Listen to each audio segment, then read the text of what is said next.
Please get ready for a dictation of transcription number 63 and part of 64 from Sir Kailash Chandra magazine. 5 seconds. Start. You have rightly stated that the principle of this bill has been unanimously accepted by the House and most of the relevant points have been made out, and that no time of the House should be taken by repeating the same points again and again. One of the points on which I want to lay stress and which is being disputed again and again by the Treasury benches is the question of cottage industries.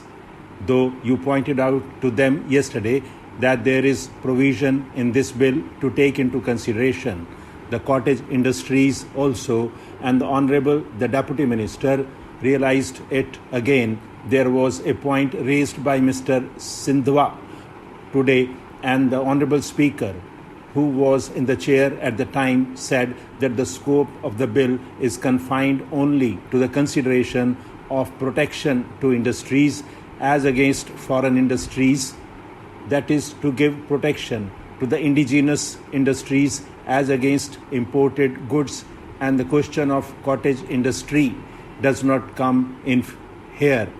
The Honourable Deputy Minister detoured him this: unless protection is given to indigenous industries, we shall not be able to develop industrially. I wholeheartedly support this proposition. I am not against it. When I speak of cottage industries, I do not for a moment think that our country should not be developed on the same lines as the other countries in the world. I want that every villager should have the same amenities that we sitting in this house have. Every villager should have these furnitures, fittings, houses, and so on. The only thing is that existing economy should not be disturbed and sacrificed before substitute arrangement is made.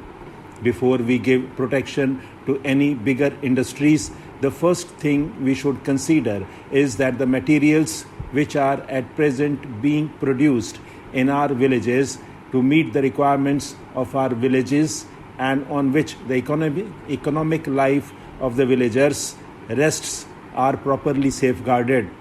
We should see that we have sufficient quantity of consumer goods to meet the necessities of all people in the country, and nothing is done merely in the interest of 10% of the people at the sacrifice of existing village economy before making sure of some better substitute.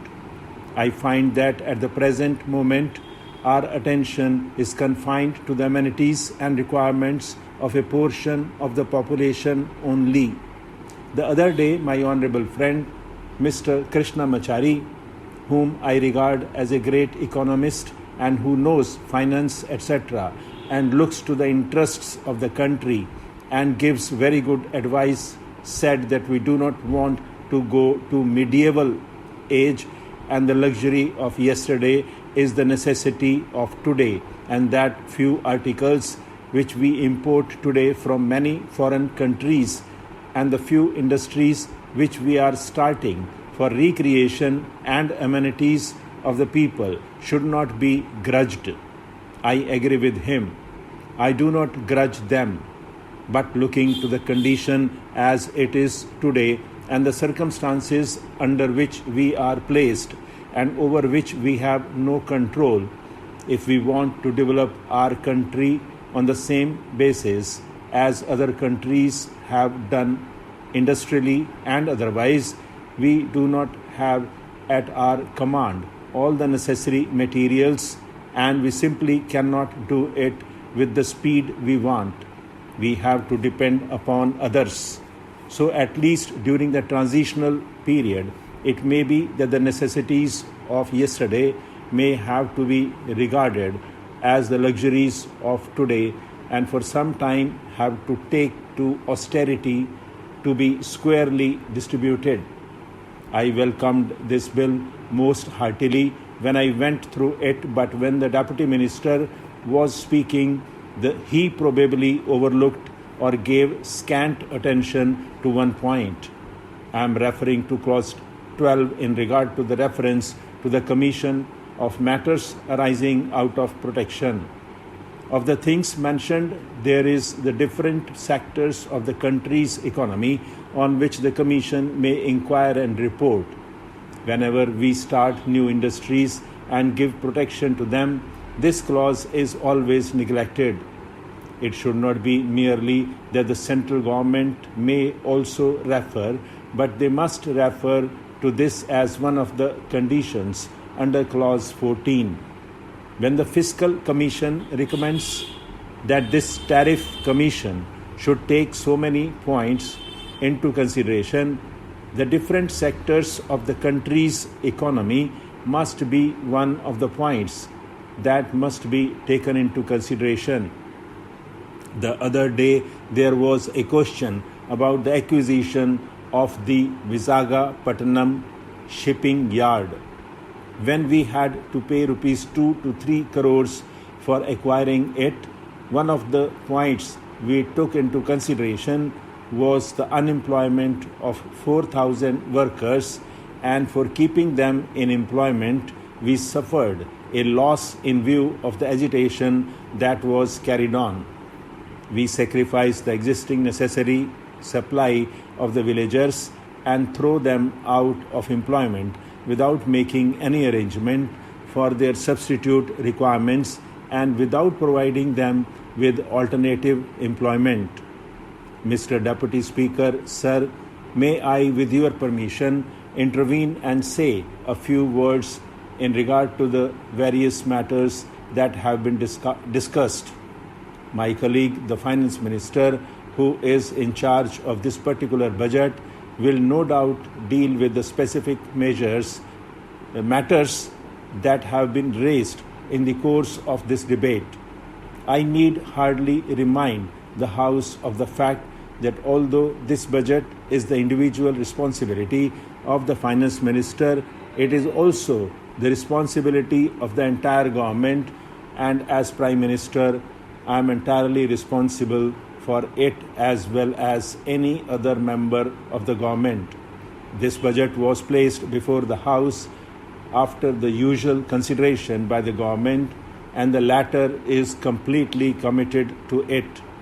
That does not mean that we are not willing to consider any new proposals. We certainly are, so long as the basic structure of the budget is not affected. My friend, the Honorable Professor Shah, pointed out various difficulties in the way of a debate here and in the way of consideration of the budget proposals. He pointed out how little could be done in the allotted time. I am in complete agreement with him in this matter. If there are any practical proposals which would enable us to give more time for the consideration of these problems, either formally or informally, I am quite sure that the Finance Minister will gladly consider them. The real difficulty is, however, more basic, and it is this. The kind of problems which the government has to face now is so vast and intricate that it is impossible for any democratic parliamentary assembly to give enough time for its consideration. It is just a question of time. This is not a new difficulty. I remember that long debates on this subject took place in a country like the United Kingdom, where they found that they could not get along with what is really the 19th century procedure in this 20th century of continuous crisis, social problems, and international problems. So even parliamentary procedure in the United Kingdom has gradually changed, and many matters are left more to the committees than to the House itself. Usually, a principle is decided by the House and its working out is left to committees. The House cannot find time to consider everything. That is a difficulty inherent in the situation.